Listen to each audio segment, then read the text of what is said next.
Donc, pour ce que l'Esprit veut nous donner ce soir, je vais vous inviter à tourner dans l'Évangile selon Jean au chapitre 12. J'aurais dû nettoyer ça avant. On va y aller comme ça. Évangile selon Jean, chapitre 12. On va lire du verset 1 jusqu'au verset 8 pour introduire le sujet de ce soir.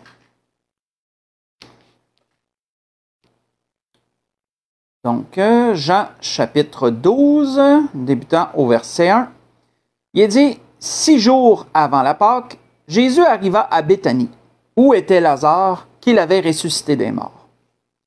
Là, on lui fit un souper. Marthe servait, et Lazare était de ceux qui se trouvaient à table avec lui. Marie, ayant pris une livre d'un parfum de nard pur de grand prix, oignit les pieds de Jésus, et elle lui essuya les pieds avec ses cheveux. Et la maison fut remplie de l'odeur du parfum. Un de ses disciples, Judas Iscario, fils de Simon, celui qui devait le livrer, dit, « Pourquoi n'a-t-on pas vendu ce parfum 300 deniers pour les donner aux pauvres? » Il disait cela, non qu'il se mettait en peine des pauvres, mais parce qu'il était voleur, et que, tenant la bourse, il prenait ce qu'on y mettait. Mais Jésus dit, « Laissez-la garder ce parfum pour le jour de ma sépulture. Vous avez toujours les pauvres avec vous, mais vous ne m'avez pas toujours. » On va arrêter ici.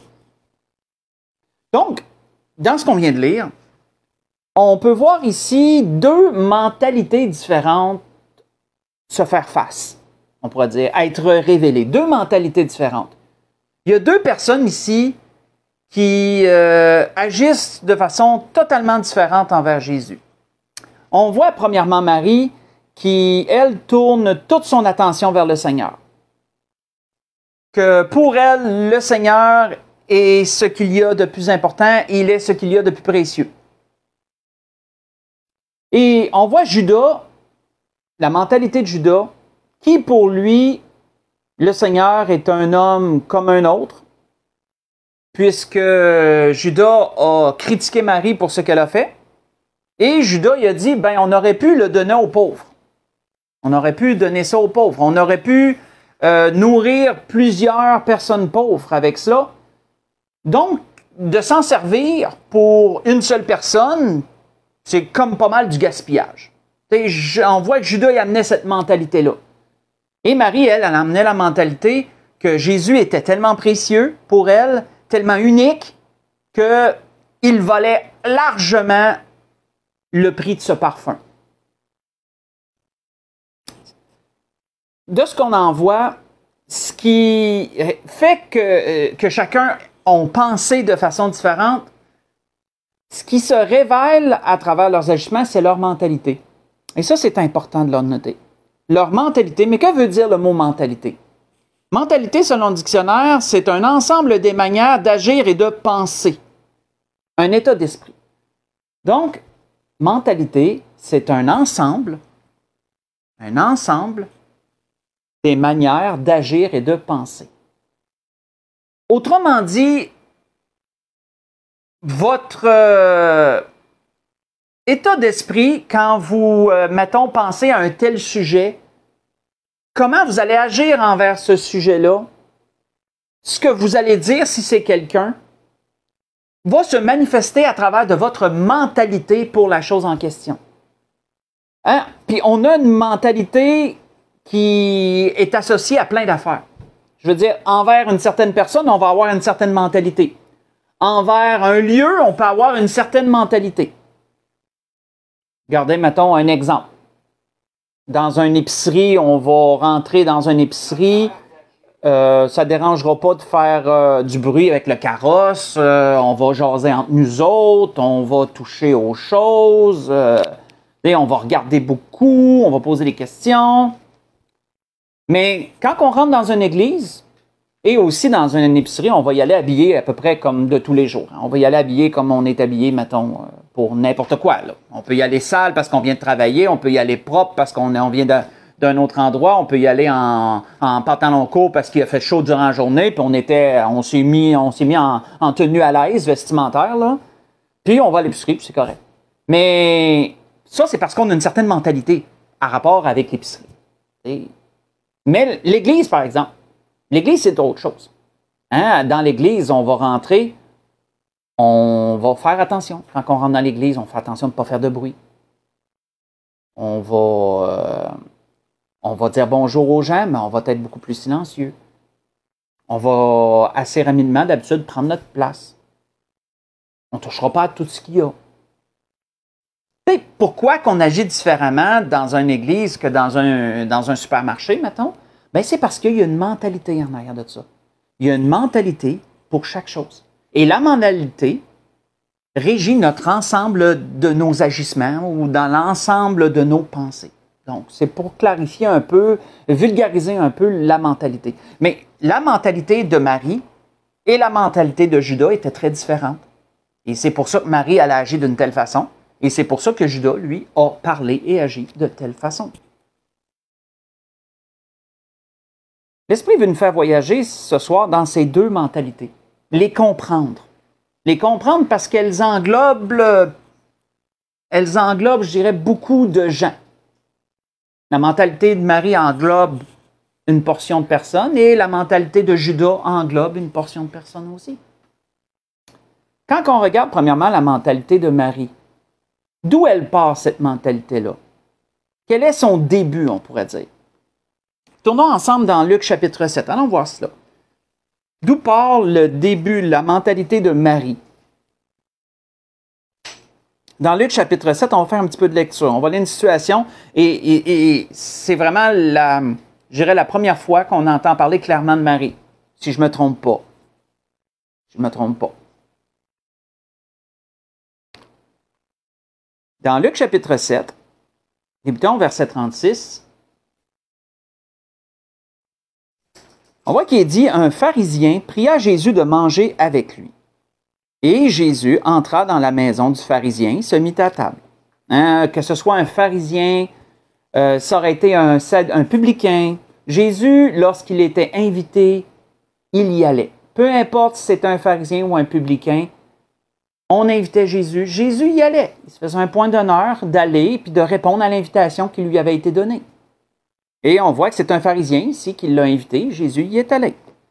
Et voici une femme pécheresse qui se trouvait dans la ville, ayant su qu'il était à table dans la maison du pharisien, apportant un vase d'albâtre plein d'un parfum. Elle se tint derrière, aux pieds de Jésus, elle pleurait. Et bientôt, elle lui mouilla les pieds de ses larmes, puis les essuya avec ses cheveux, et les embrassa et les oignit de parfum. Le pharisien qui l'avait invité, voyant cela, se dit en lui-même, « Si cet homme était prophète, il saurait qui et de quelle espèce est la femme qui le touche. Il saurait que c'est une pécheresse. » Jésus prit la parole et lui dit, « Simon, j'ai quelque chose à te dire. »« Maître, parle, répondit-il. Un créancier avait 2 débiteurs, et l'un devait 500 deniers et l'autre 50. Comme il n'avait pas de quoi payer, il leur remit à tous 2 leurs dettes. Lequel l'aimera le plus? Simon répondit, « Celui, je pense, auquel il a le plus remis. » Et Jésus lui dit, « Tu as bien jugé. » Puis se tournant vers la femme, il dit à Simon, « Vois-tu cette femme? Je suis entré dans ta maison et tu ne m'as pas donné d'eau pour laver mes pieds. Mais elle les a mouillés de ses larmes et les a essuyés avec ses cheveux. Tu ne m'as point donné de baiser. Mais elle, depuis que je suis entré, elle n'a point cessé d'embrasser mes pieds. Tu n'as point versé d'huile sur ma tête, mais elle a versé du parfum sur mes pieds. C'est pourquoi je te le dis, ses nombreux péchés ont été pardonnés, car elle a beaucoup aimé. Elle a beaucoup aimé. Mais celui à qui on pardonne peu, aime peu. Et il dit à la femme, tes péchés sont pardonnés.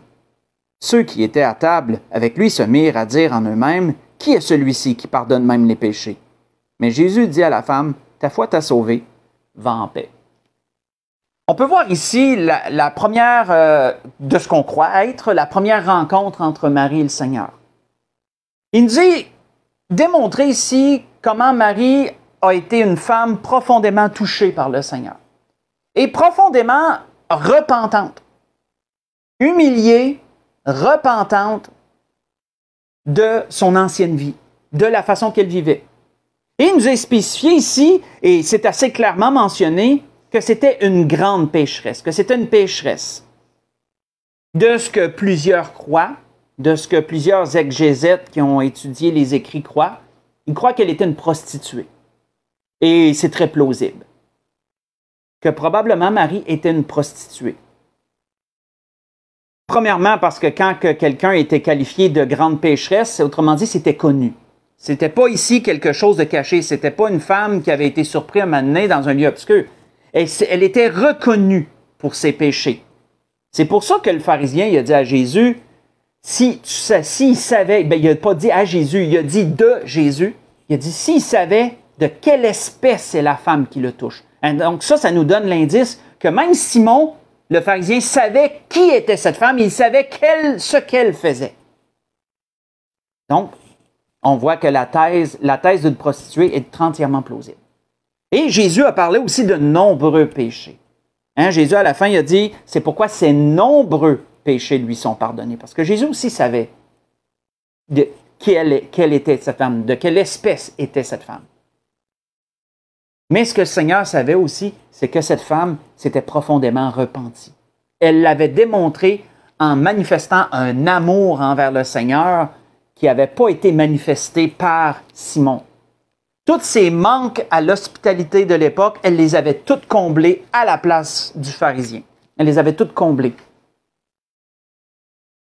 On peut voir ici qu'une mentalité est née. Une mentalité à propos de Jésus est née par rapport à Marie. Elle s'était repentie. Dans notre jargon à nous, on pourrait dire qu'elle avait reçu Jésus comme son sauveur. On ne dira pas comme ça parce que Jésus n'était pas encore mort à la croix. Mais dans notre jargon, c'est ce qu'on dirait.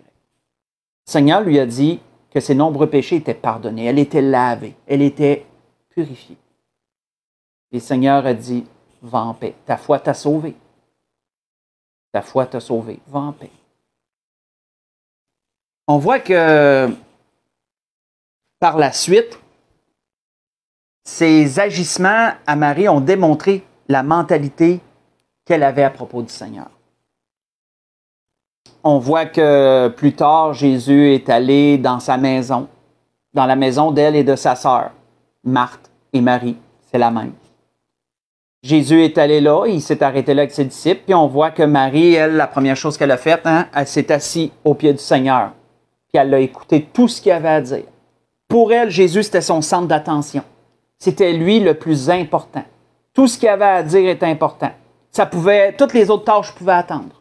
Contrairement à Marthe, qui ne voulait pas mal faire, elle voulait bien faire. Sauf que pour elle, elle était tellement omnubilée par que tout le monde manque de rien, que tout soit impeccable. Puis Jésus ne demandait pas toute cette attention-là pourtant. Mais Marie, elle s'est dit non, tout ça c'est de côté. Jésus, c'est lui qui est important.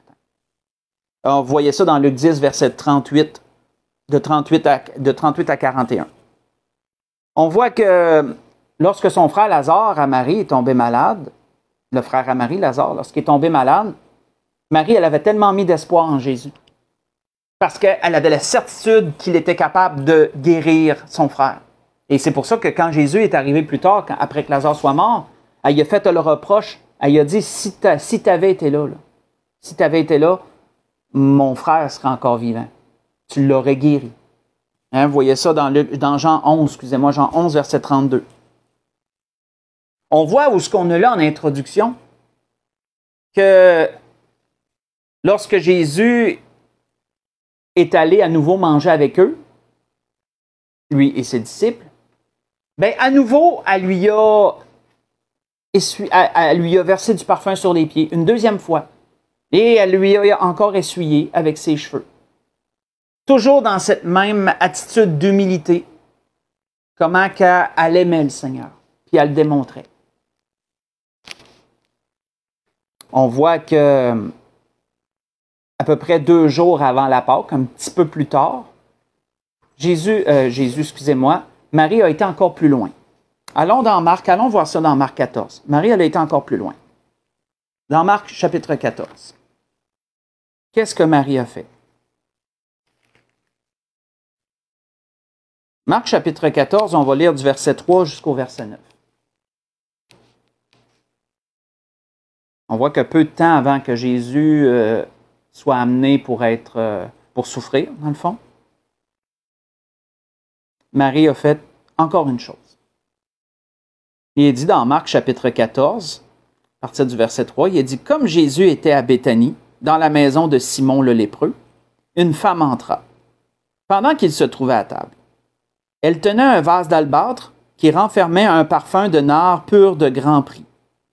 Et ayant rompu le vase, elle répandit le parfum sur la tête de Jésus. Et quelques-uns exprimèrent entre eux leur indignation. À quoi bon perdre ce parfum? On aurait pu le vendre plus de 300 deniers et les donner aux pauvres. Et ils s'irritaient contre cette femme. Et Jésus dit, laissez-la. Pourquoi lui faites-vous de la peine? Elle a fait une bonne action à mon égard. Vous avez toujours les pauvres avec vous, et vous pouvez leur faire du bien quand vous voulez, mais vous ne m'avez pas toujours. Elle a fait ce qu'elle a pu, elle a d'avance embaumé mon corps pour la sépulture. Je vous le dis en vérité, partout où la bonne nouvelle sera prêchée dans le monde entier, on racontera aussi, en mémoire de cette femme, ce qu'elle a fait. Hein, on voit ici un événement assez similaire à ce qu'on a lu en introduction. On voit un événement assez similaire. Sauf qu'ici, Marie brise le vase, contrairement aux deux autres fois où elle a simplement versé du parfum, toujours en utilisant le même parfum. Mais cette fois-ci, elle brise le vase et le reste du parfum, elle le verse sur la tête de Jésus. Et non sur ses pieds. C'est à noter, on va en reparler. Elle le verse sur la tête de Jésus. On peut voir à travers ses agissements à Marie, comme on a vu, on a fait un court cheminement, on pourrait dire, de Marie. On peut voir à travers ces agissements-là la mentalité que Marie avait à propos de Jésus. C'est toute une mentalité. On peut voir que ce qui est spécial, s'il y a des points qu'on peut relever qui sont spéciaux à propos des agissements de Marie, entre autres choses, c'est le parfum. C'est le parfum qu'elle a utilisé. Parce que vous savez, selon la parole, le parfum symbolise deux choses. Le parfum symbolise les prières des saints. On voyait ça, j'ai pris des notes dans Apocalypse 5, verset 8. Vous pouvez voir ça. Apocalypse 8, verset 4, vous le voyez aussi. Mais ça ne représente pas seulement les prières des saints, ça représente aussi les œuvres. Le parfum représente aussi les œuvres qu'on peut faire.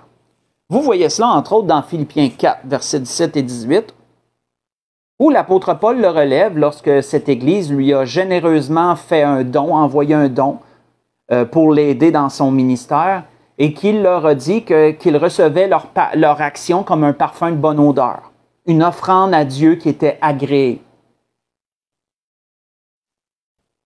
On voit que non seulement le parfum était particulier comme utilisation, mais aussi, on peut voir aussi les parties du corps de Jésus qu'elle a oint sont aussi particuliers. Par deux fois, elle a oint les pieds de Jésus et à la fin, elle lui a oint la tête. Et ça démontrait, frères et sœurs, si on comprend la symbolique, ça démontrait comment qu'elle aimait tout entier le Seigneur, comment que son amour pour le Seigneur était vraiment complet pour sa personne. Vous avez certainement déjà entendu l'expression « aimer quelqu'un de la tête aux pieds ».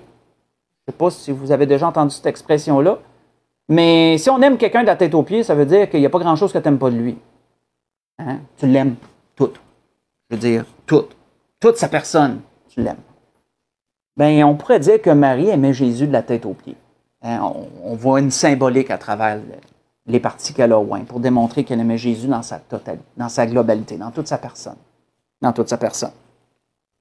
On voit aussi que Marie, les deux premières fois, elle était dans l'humilité, elle était agenouillée, quasiment prostrée devant le Seigneur. Mais on peut voir qu'à la fin, lorsqu'elle lui a versé ce parfum sur la tête, elle était debout. Elle n'aurait pas pu faire ça étant à genoux et prostrée. Donc, elle était debout lorsqu'elle lui a versé le parfum sur la tête. Et ça démontre, frères et sœurs, aussi un cheminement. Ça démontre aussi un cheminement, ça démontre une maturité. Que dans les premiers temps, dans les premiers temps de notre vie chrétienne, on est plus souvent à genoux, on est plus souvent dans l'humilité, on est plus chancelant, on n'est pas affermi, on est plus souvent à genoux, plus souvent dans une position d'abaissement, ce qui est normal, ce qui est correct. Mais on peut voir qu'avec la maturité, on vient qu'à se tenir debout pour le Seigneur. Et ça aussi, c'est une bonne chose. Ça aussi, c'est une bonne chose de se tenir debout pour le Seigneur. Parce que les deux ont leur place. Se tenir debout pour le Seigneur démontre une fermeté, démontre une maturité. Et on peut voir une évolution de la mentalité de Marie à travers ses interactions avec le Seigneur. À la fin, elle était debout avec lui. On voit que ça a une belle représentation. L'apôtre Paul, lui, disait sur ça, dans un cas similaire, pas totalement la même chose, mais on peut l'associer. Il dit, « Qui es-tu, toi qui juges un serviteur d'autrui? S'il se tient debout ou s'il tombe, cela regarde son maître. Mais il se tiendra debout, car le Seigneur a le pouvoir de l'affermir. » Vous voyez ça dans Romains 14, verset 4. Le Seigneur a le pouvoir de l'affermir, disait Paul. Marie était devenue une femme affermie. On pourrait dire ça comme ça. Elle était debout. Et ce n'était pas par orgueil qu'elle était debout. On voit que Marie a démontré des grandes qualités. Sa mentalité démontrait des grandes qualités. Elle a démontré des qualités telles que le volontarisme, de faire des actions volontaires pour le Seigneur, de ne pas avoir besoin de se faire dire quoi faire, mais de prendre de l'initiative quand on voit que quelque chose pour nous est important de faire pour le Seigneur. Elle a démontré cette initiative-là, ce volontarisme-là, elle le fait volontairement. Et elle a démontré aussi une grande libéralité, une grande générosité en rapport avec la personne du Seigneur. Pourquoi cette grande générosité? Bien, considérons le parfum qu'elle a utilisé. On voit que par 2 reprises, son parfum a été évalué à 300 deniers, au moins.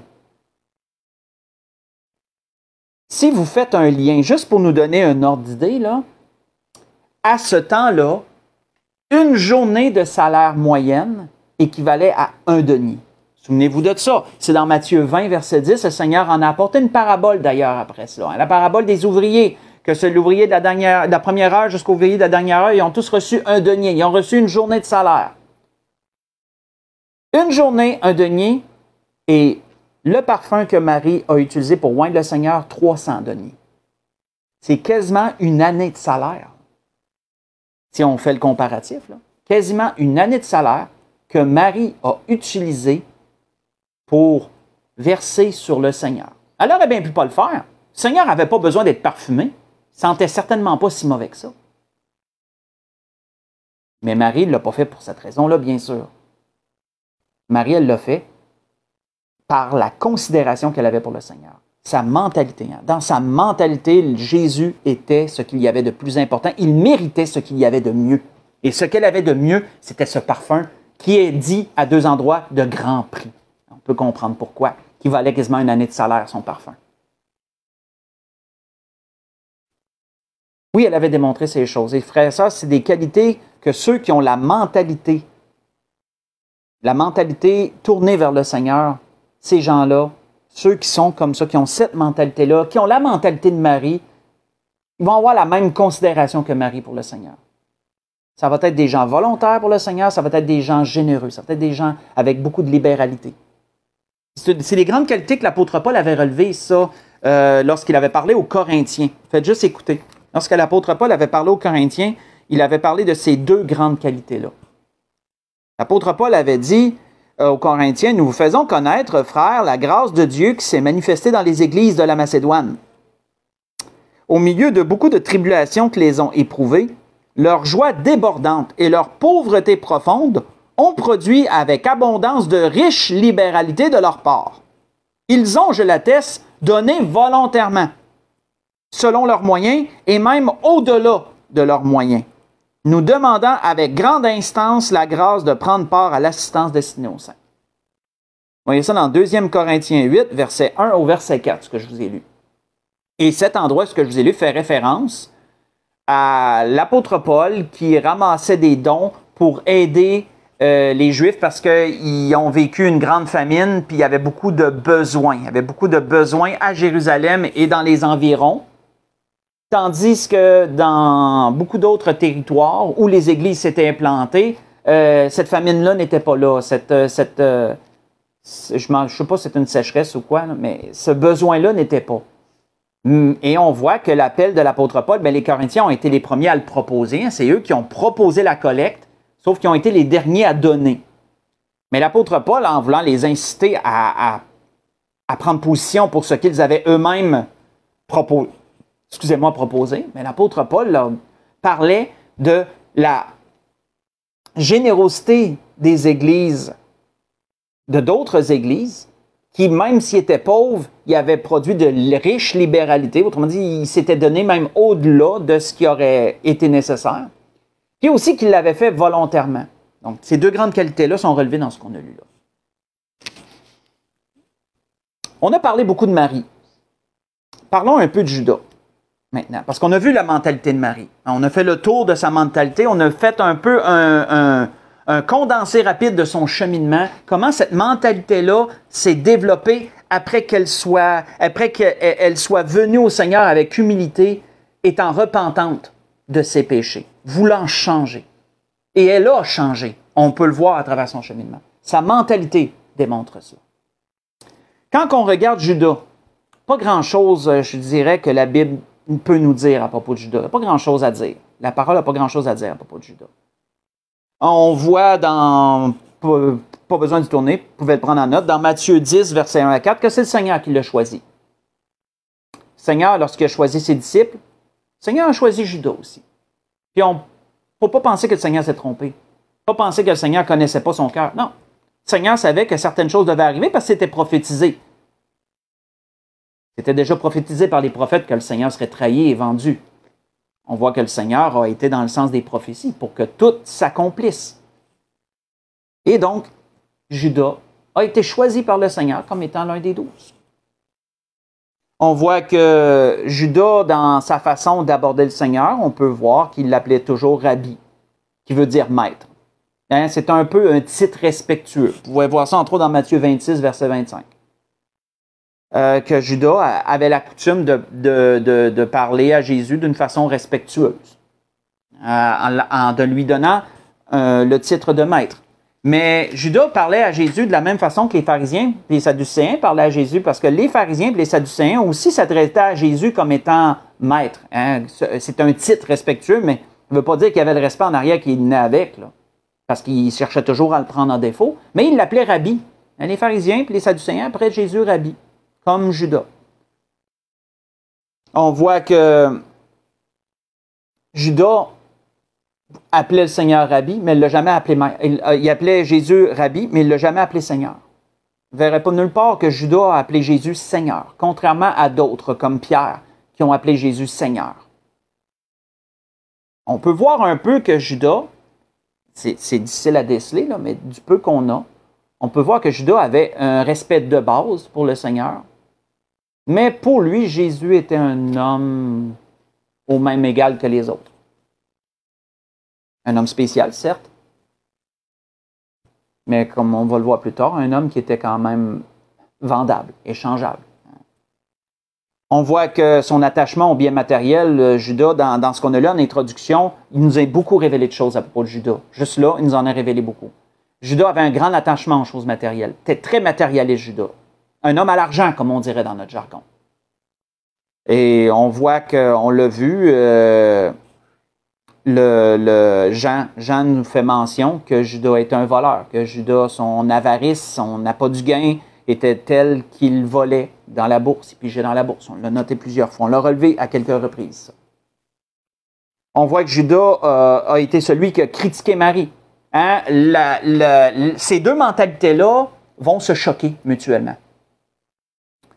La mentalité de Marie a choqué Judas, parce que Judas s'est dit à quoi bon cette perte? Comment tu as pu dépenser un parfum d'une telle valeur sur la personne de Jésus? C'est un gaspillage total. Puis on peut voir que certainement que le commentaire de Judas, la Bible ne nous le dit pas, mais certainement que le commentaire de Judas a certainement blessé Marie. Puisque la deuxième fois, Jésus a dit, pourquoi faites-vous de la peine à cette femme? Donc, ça veut dire que ça y a fait de la peine, ça. Hein, ces deux mentalités-là là, vont s'entrechoquer. Elles vont se déplaire mutuellement. Parce que c'est deux mentalités qui sont diamétralement opposées. Comme la chair et l'esprit le sont. Hein, l'apôtre Paul le dit aux Galates, hein, la chair et l'esprit sont inimitiés. Il y a une inimitié entre eux. On voit que Judas aimait faire bonne impression, mais il est hypocrite. Puis Jean, encore là, Jean le démontre. Parce que lorsque Jean nous a dévoilé, dans l'introduction qu'on a lue, lorsque Jean a dévoilé que Judas était voleur, il a dit, il ne se met pas en peine des pauvres. Et même Jean a fait le commentaire que Judas, ce n'était pas parce qu'il se mettait en peine des pauvres qu'il a dit ça. Donc, ça, c'est de l'hypocrisie, ça. Il a fait, il a paru bien d'amener ça de cette façon-là, mais il ne se mettait pas en peine des pauvres, ça veut dire qu'il s'en foutait comme l'an 40 des pauvres. C'est pas pour ça qu'il disait ça. Mais ça paraissait bien, quand même. Puis, allons ensemble, allons dans un endroit ensemble, allons dans Luc 22. Allons voir ce qui est dit à propos de Judas. Dans Luc chapitre 22. Allons voir ce qui nous est dit à propos de Judas. Qu'est-ce que la mentalité de Judas provoquait, amenait, on pourrait dire. Dans Luc 22.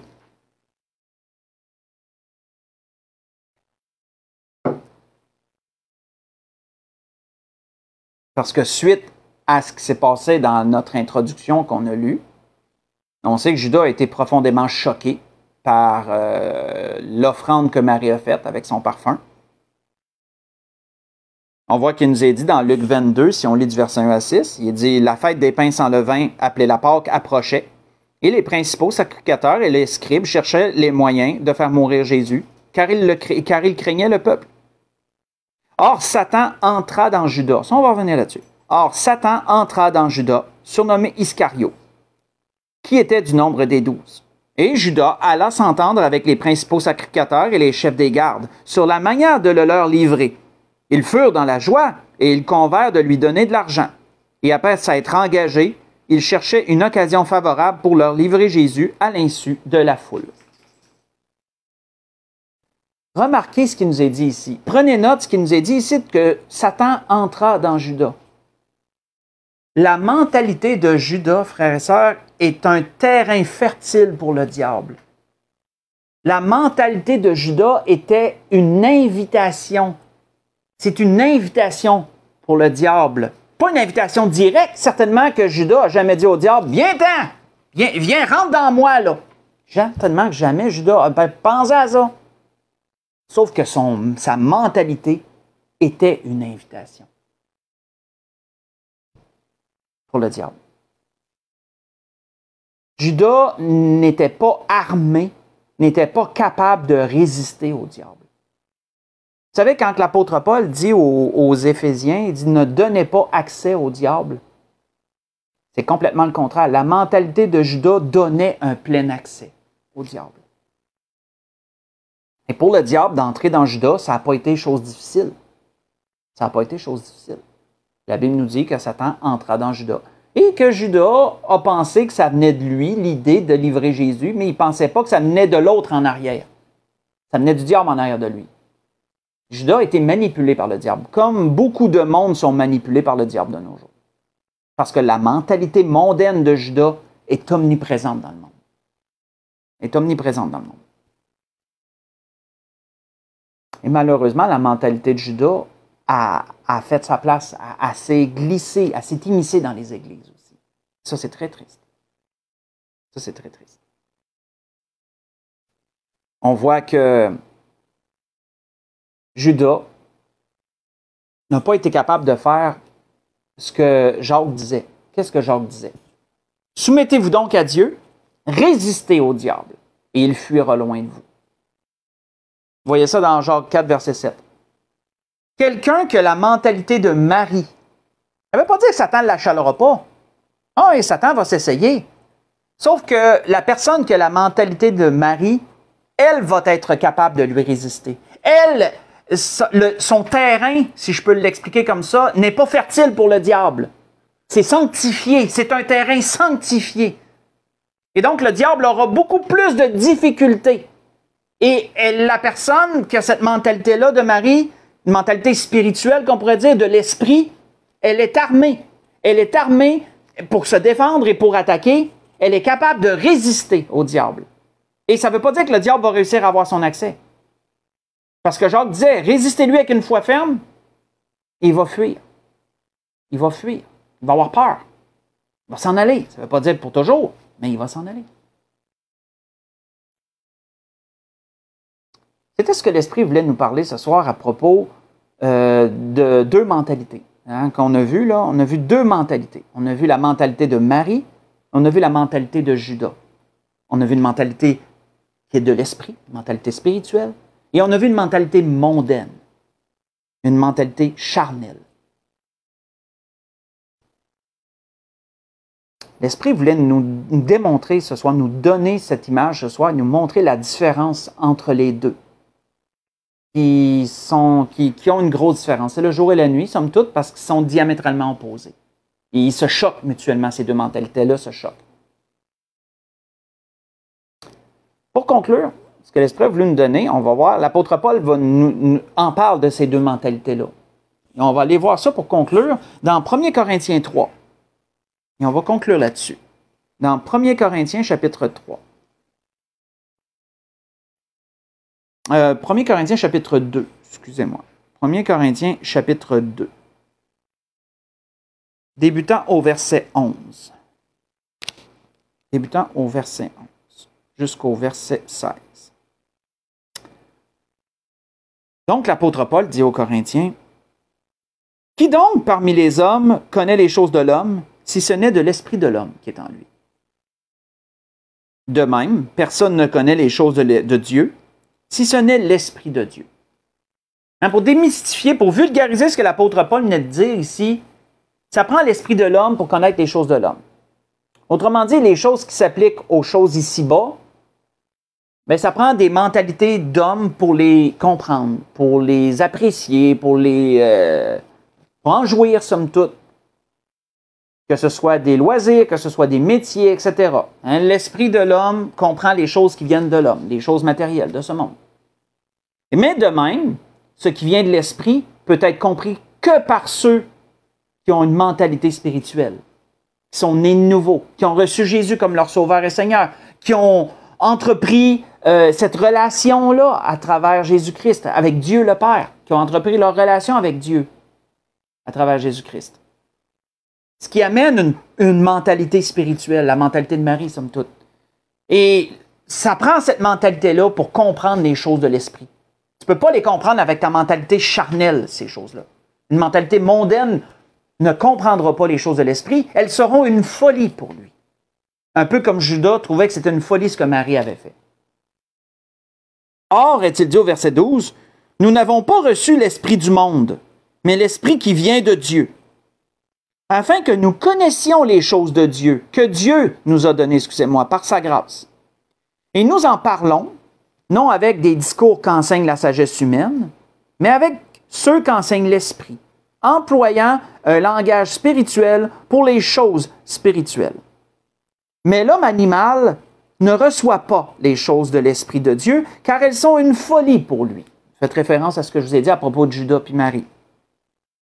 Et il ne peut les connaître, parce que c'est spirituellement qu'on en juge. L'homme spirituel, au contraire, juge de tout. Il n'est lui-même jugé par personne. Car qui a connu la pensée du Seigneur pour l'instruire? Or, nous avons la pensée de Christ. La grâce que je nous souhaite à tous, frères et sœurs, c'est que nous puissions être tous à l'image de Marie, que nous puissions avoir une évolution spirituelle comme Marie a évolué spirituellement. Passer de femmes, de personnes qui étaient toujours à genoux devant le Seigneur, à venir qu'à être une personne qui était debout pour le Seigneur. Que nous puissions, nous aussi, comme Marie, donner notre parfum au Seigneur et aller jusqu'à tout donner. Parce que Marie, hein, elle a versé, elle a rompu le vase. Et une fois que le vase était rompu, c'est comme elle a tout donné. Hein, somme toute, on pourrait dire qu'elle a tout donné. Mais elle n'a pas commencé par rompre le vase en partant. C'est un cheminement, ça. Sa mentalité spirituelle s'est bâtie au fil de sa relation, on pourrait dire, avec le Seigneur. Puissions-nous être Marie aussi dans ce sens-là. Et puissions-nous aussi être Marie d'aimer Jésus de la tête aux pieds, si on peut prendre cette expression-là, hein, de oindre les pieds puis la tête du Seigneur, d'être des gens qui ont la mentalité que le Seigneur et tout ce qui se rattache au Seigneur, c'est ce qui est le plus important. C'est la priorité. Dieu est la priorité.